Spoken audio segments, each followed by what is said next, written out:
Communism is creating a consumer society. It also reminds you that the standard of living in China is going up. Here, capitalism rules.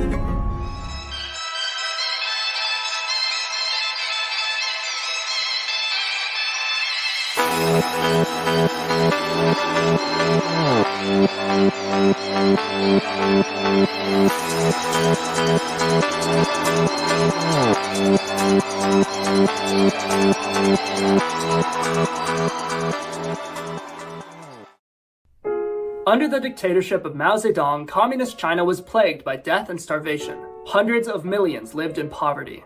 Disastrous programs like the Great Leap Forward and the Cultural Revolution left carnage and famine in their wake. Today, however, China is a modern industrial superpower, with a flourishing middle class and one of the fastest growing economies in the world. The World Bank described China's comeback as the fastest sustained expansion by a modern economy in history. Between 2000 and 2019, China's average growth rate exceeded 9%. For reference, America's growth rate usually hovers between 2 and 3%. China's unprecedented growth has raised 800 million people out of poverty. And it's all thanks to one man. Deng Xiaoping has been called the architect of modern China. During his life, he was named the Time Man of the Year twice. His economic reforms transformed China from a communist backwater to a thriving global superpower. China has one of the highest average IQs in the world, beating every single European country. And Chinese students have the world's second highest PISA scores. How did we get here? How did Deng Xiaoping create such miraculous cultural and economic growth? Is China still a communist country, or is it really something else? Is China actually kind of based?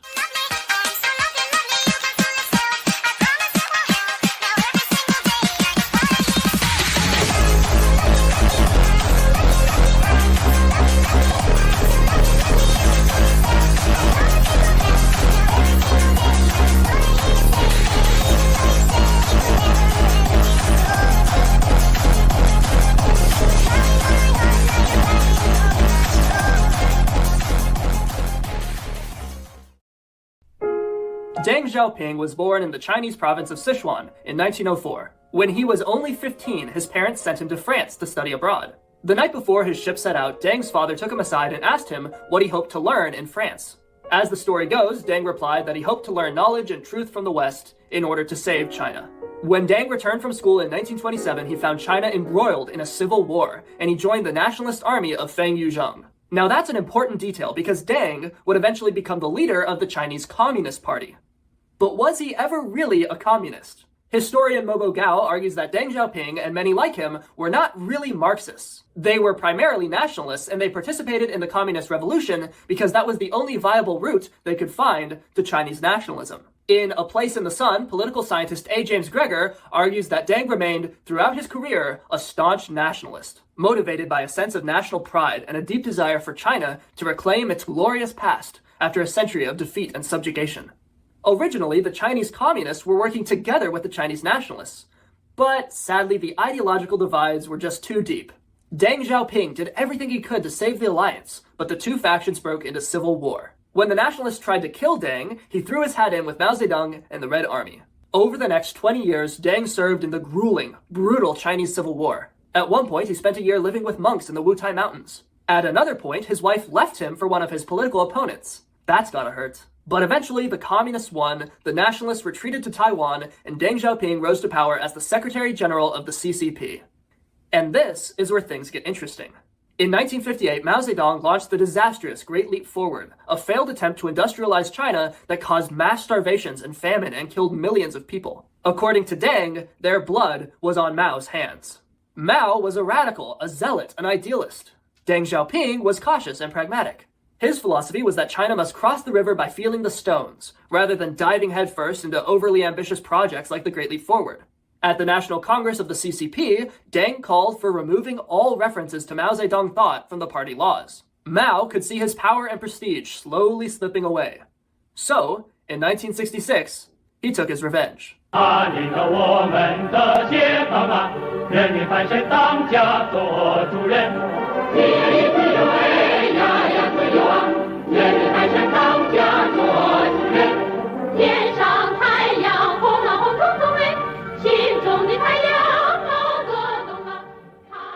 In May of 1966, Mao Zedong launched the Cultural Revolution. Mao believed that traditional Chinese culture was backwards and outdated, and needed to be replaced by a new, modern, secular Marxist culture. To accomplish this, Mao incited violent mobs of students, encouraging them to murder, torture, and publicly humiliate anyone deemed as traditional or old-fashioned.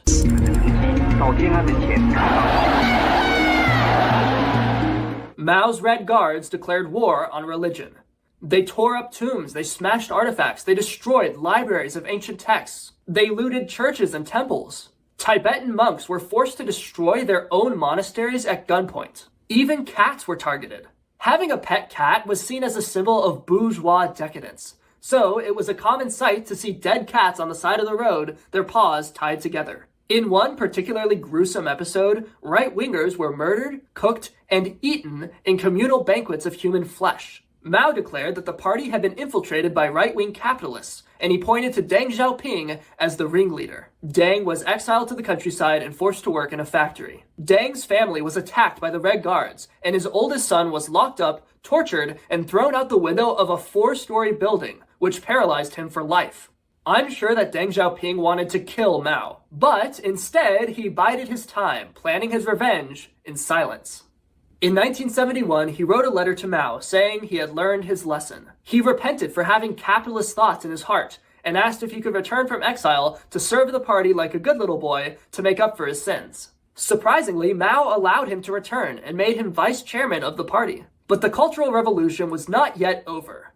A radical leftist cabal known as the Gang of Four had risen to power. They believed that Deng was still secretly a reactionary, so they launched the Criticize Deng campaign. Deng was forced to write a pamphlet confessing his sins, and he was removed from all party roles. But the triumph of the Gang of Four would not last long. In 1976, Mao Zedong finally died.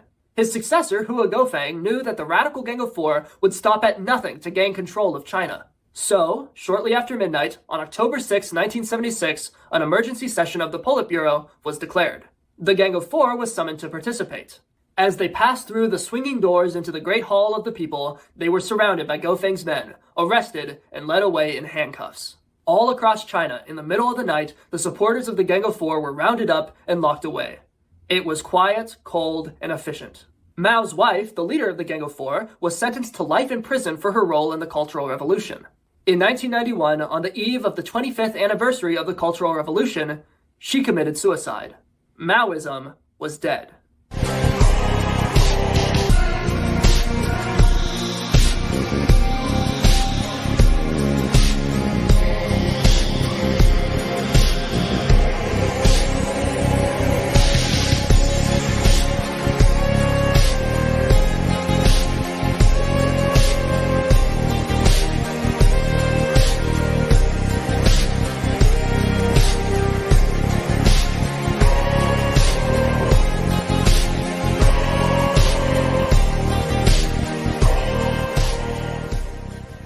Deng Xiaoping had waited in the shadows long enough. With Mao and the Gang of Four out of the way, only Hua Gofeng stood between him and his ultimate victory. So he mobilized his allies, and in 1978, he took power as the de facto leader of China.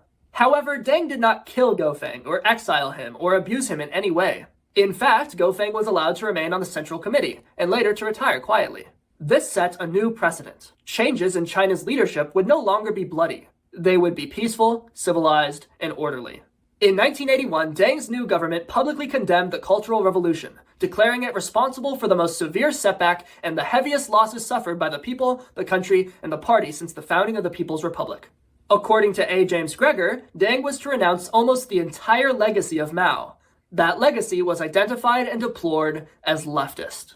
Deng Xiaoping transformed China from a communist economy to a market economy. He allowed private ownership and competition. For Deng, the goal of economics was not equality, but prosperity. Some people will get rich first, he said. There will be millionaires and billionaires, but that's okay because it will allow economic growth and make everyone richer in the long run. Deng's critics accused him of being a filthy capitalist traitor, but Deng just shrugged them off. As he put it, it doesn't matter if the cat is black or white, as long as it catches mice. In other words, if it works, it works.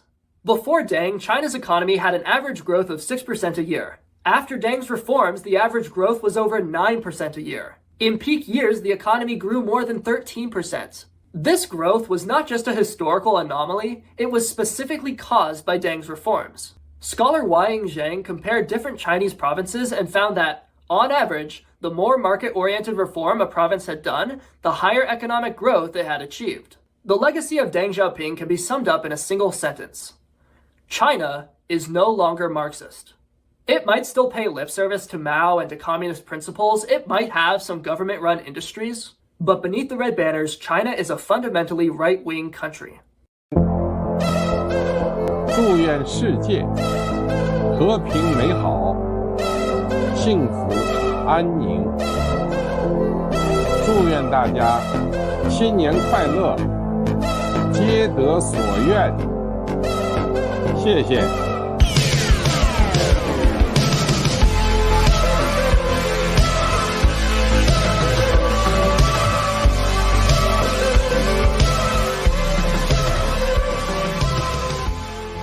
President Xi Jinping, the current leader of China, has carried on the legacy of Deng. Like Deng, Xi Jinping was a victim of the Cultural Revolution. His father was publicly humiliated, beaten, and exiled, and his sister committed suicide after being persecuted by the Red Guards. One of Xi's central goals is to revive traditional Chinese culture.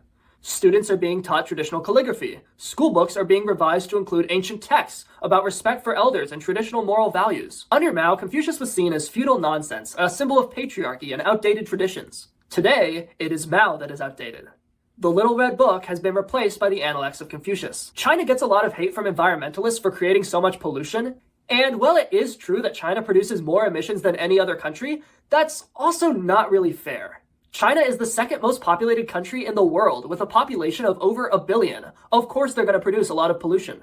When you control for population, China actually only emits 8 tons of CO2 per capita. Compare that to America or Australia, which each produce 16 tons per capita. Xi Jinping has prioritized eco-friendly growth, and under his rule, China's share of renewable energy has increased significantly. And of course, China has the world's most extensive high-speed rail network, which is the most eco-friendly form of transport. That is the legacy of Deng Xiaoping. Deng Xiaoping's reforms have lifted hundreds of millions of people out of poverty. And for that, I think we can all agree he's worth celebrating.